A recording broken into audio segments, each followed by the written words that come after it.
Thanks everyone for coming back for another segment of the MCR. My name's TJ. I'll be going solo in this segment.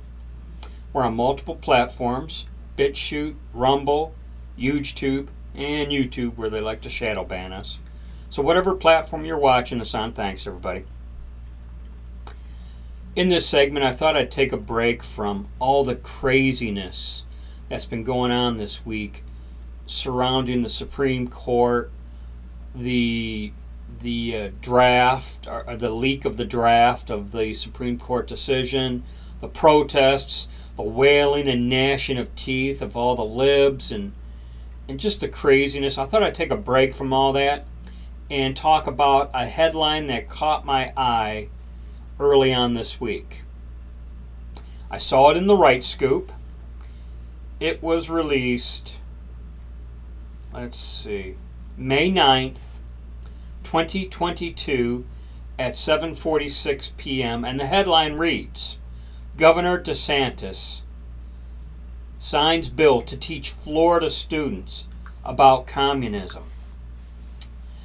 This bill is going to go into effect immediately. They've established November 7th as Victims of Communism Day.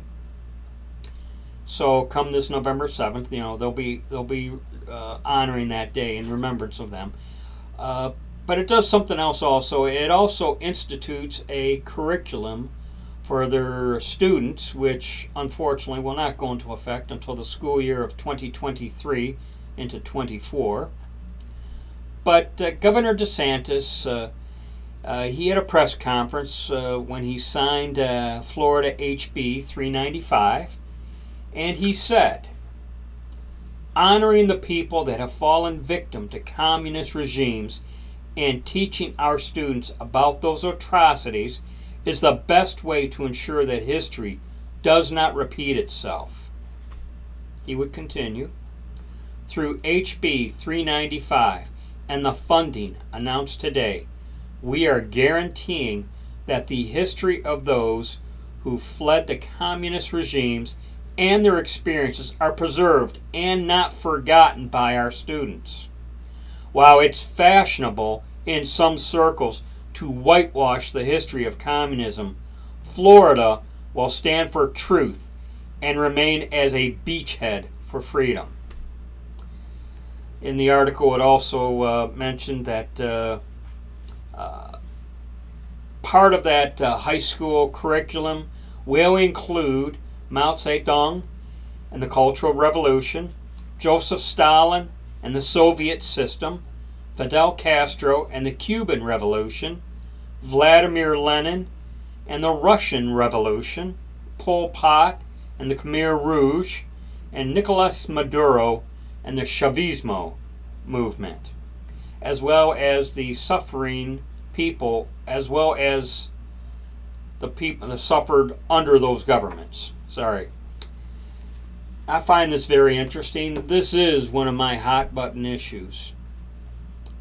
Those who've watched us from the beginning or early on are aware that I'm prior service military.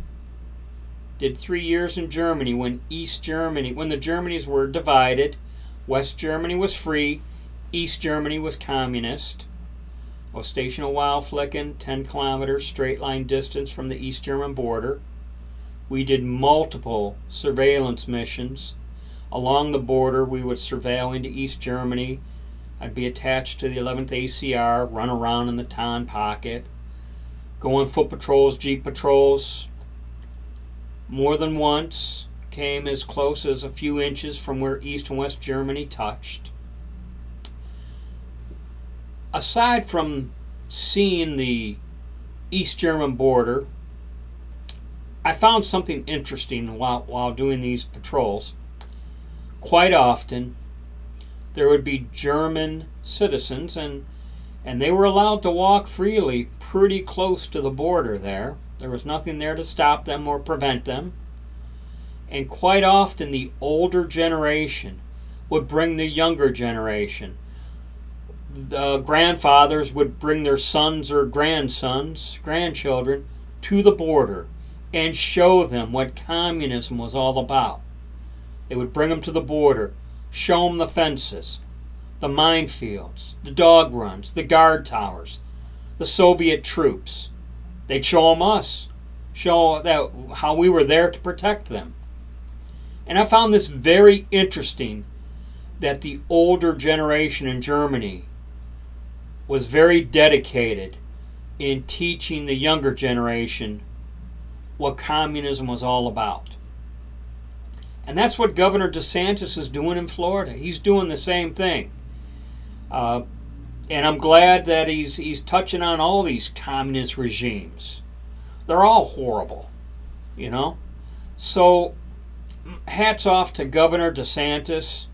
Once again, he does something that just is so admirable.